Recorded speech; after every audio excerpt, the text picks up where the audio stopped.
Dear Patriots, before the news starts, please subscribe to our patriotic channel by clicking the subscribe button.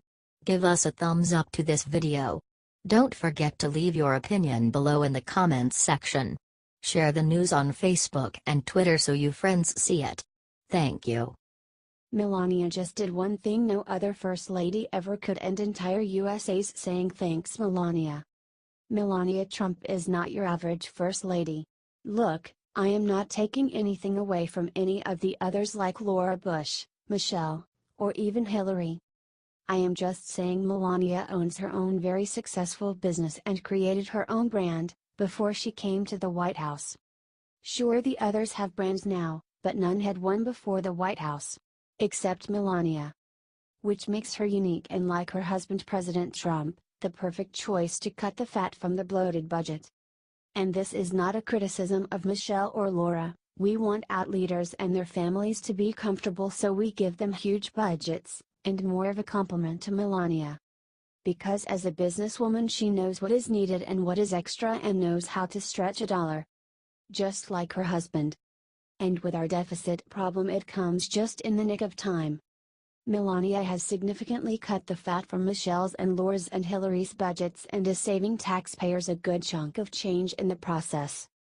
According to new report by Fox News, in President Barack Obama's first year, Michelle had 16 on staff who earned a combined $1.24 million a year. Melania Trump? 4 are listed in the report, but her communications director says there are 9. Either way, the total cost to taxpayers is just $486,700. As with all things that she does, she is being very deliberate in her hiring, focusing on quality over quantity, communications director Stephanie Grisham said. It is important to her that the team is a good fit for what she wants to accomplish as First Lady, and that everyone works well together. She also wants to be mindful and responsible when it comes to taxpayer money. FactCheck.org released their own rankings and found Michelle came in first with 24 staffers in her most lavish year, followed by Hillary with 19 and Laura Bush with 18. Melania Trump has between 4 and 9 staffers. Join me in giving a thank you to Melania for saving us something, however small.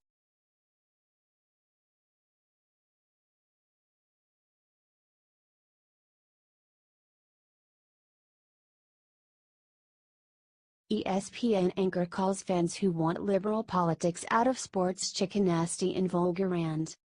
ESPN's Van Pelt attacked football fans who are tired of liberal politics being injected into sports. He even called them chicken SHT in his obscene rant.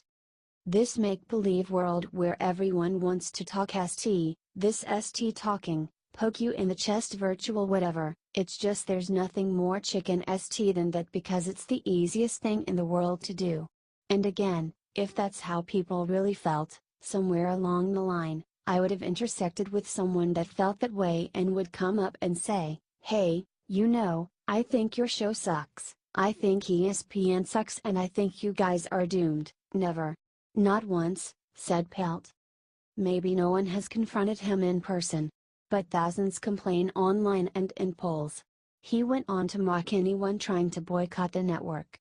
If you truly want to boycott the NFL or you want to boycott ESPN, the notion that some guy sitting out there, or gal, and they decide, you know what? I'm gonna go ahead and cut my entire cable package because ESPN gave an award on a made-up show in July, because there's no sports, to a woman that used to be a man. So I'm now gonna not have any cable TV at all, and I'm gonna sit around at night and read books by candlelight like olden times because of that, he said. That's not happening. And if you did that, then you're so dumb that I can't even pray for you because you're beyond hope.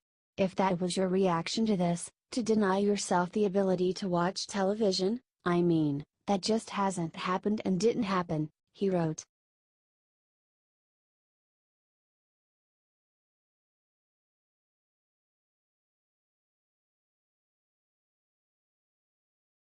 Fox's McCallum destroys LA Times for saying she only has a job because she's a blonde Barbie. Fox's Martha McCallum went after an LA Times writer David Horsey who wrote that the women who work at Fox are blonde Barbies in short, tight skirts. The writer dismissed all of their hard work in his sexist attack, and McCallum wasn't willing to let him get away with it. Mr. Horsey has no idea what it is like to be part of this network.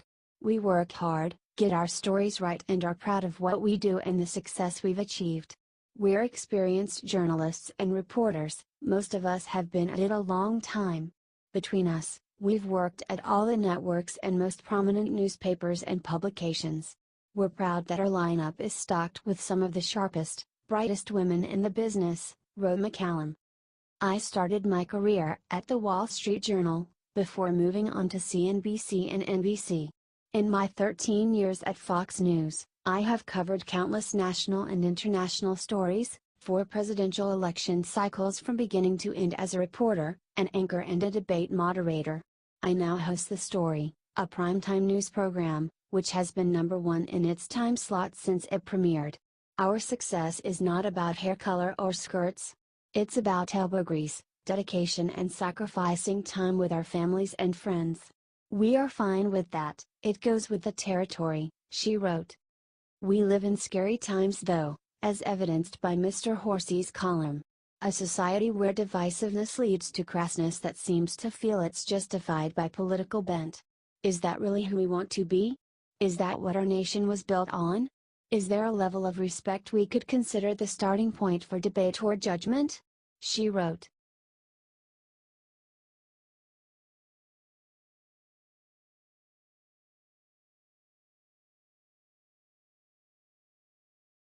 I inspire people. Maxine Waters explains why calling for Trump's impeachment makes her a hero.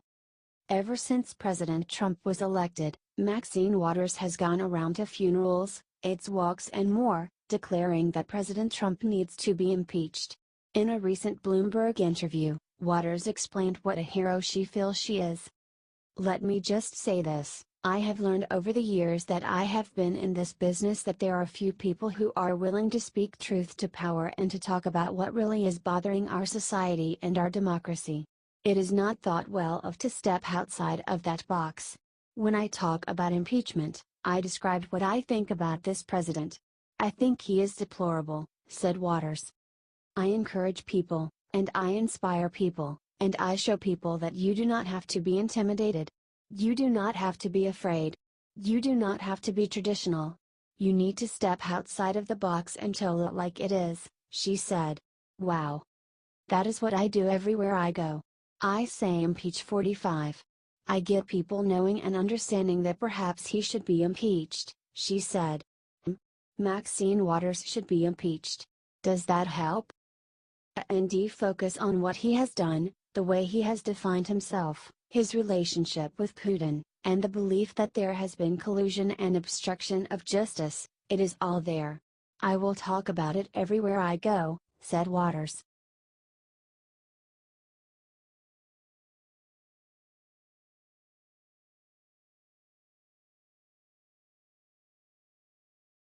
Joy Behar defends Al Franken after groping her, Meghan McCain crushes her for it. Democratic Senator and former Hollywood comedian Al Franken has been accused of groping various women. And there is photographic evidence against him. But this didn't stop the View's Joy Behar from defending him. Even though a photo of him groping her has been spreading around the internet. It was disappointing to hear this about Al Franken. I can't back Al. He's a very funny comedian, he was during this time. He's a senator from Minnesota. He's a great advocate for women. It's just so disappointing. Men of all different stripes are out there doing crazy SHT, said Behar. After calling Franken a great advocate for women, Behar also tried to demean the woman who accused him, saying the photo of him groping her was a joke. In the picture he was obviously making a joke. I don't know if he actually had his hands on her, but it's the part, about the Uso skit, where he thrust his tongue down her throat, allegedly, and forced her to kiss him. That is what you call non-consensual assault, Behar said. Behar also tried to pivot to President Trump when they talked about Franken on The View, but Meghan McCain would not let her. What about Trump? His people are saying that those women who accused him are liars, said Behar. This is serious. I know her. And when you're saying what about Trump, this is about Leanne. "This is an epidemic. Bipartisan, across party lines," responded McCain.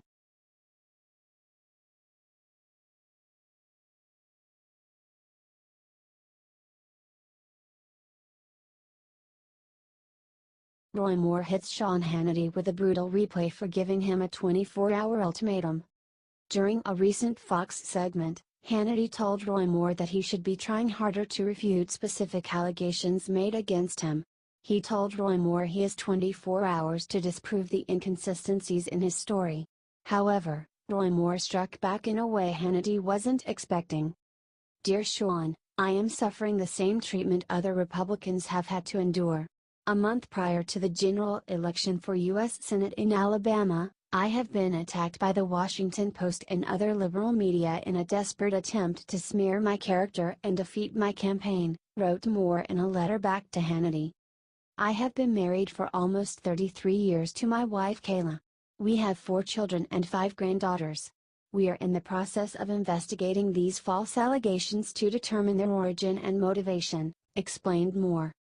"Are we at a stage in American politics in which false allegations can overcome a public record of 40 years, stampede the media and politicians to condemn an innocent man, and potentially impact the outcome of an election of national importance? When allegations of events occurring 40 years ago, and never before mentioned during a 40-year career of public service, are brought out and taken seriously only 30 days before a critical election, we may be in trouble as a country," said Moore. "I adamantly deny the allegations of Lee Korfman and Beverly Nelson, did not date underage girls, and have taken steps to begin a civil action for defamation.